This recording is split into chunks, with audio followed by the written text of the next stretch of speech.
Simplify the difference quotient f of x plus h minus f of x all divided by h, where h is not 0, for the function f of x equals x squared plus 5.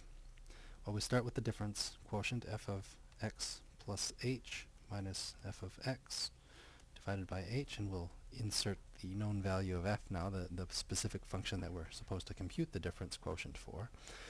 F of x plus h will equal x plus h squared plus 5. And I like to group that together so that I can remember where it came from. That was our f of x plus h. I need to subtract f of x from it. F of x is equal to x squared plus 5, so I'll group that together. And that's all divided by h. Then I have an x plus h squared here that I can multiply out. A little scratch work on the side shows how to do that. If we do x plus h squared, that means x plus h times itself. And that gives me x squared from the first multiplication. When I do the last, I get xh, and when I do or the outer ones, I get xh, and when I do the inner ones, I get xh again, so that's plus 2 xh.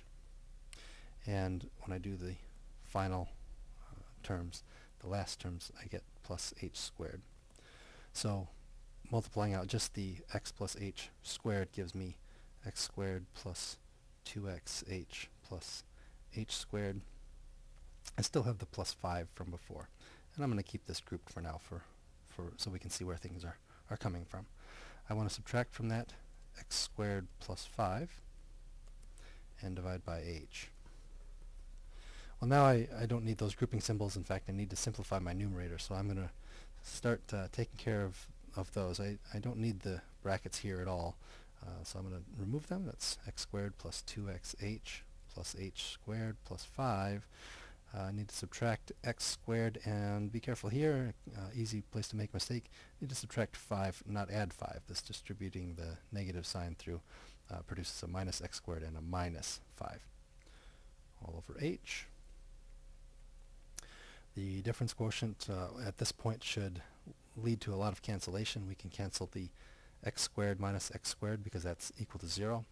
We can similarly cancel the plus 5 minus 5 because that equals 0.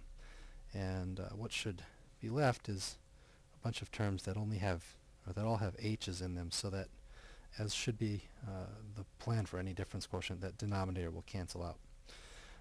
Canceling is really a matter of factoring the h from the numerator,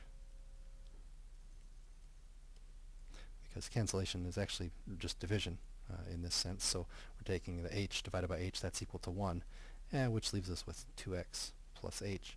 That's the simplified version of the difference quotient.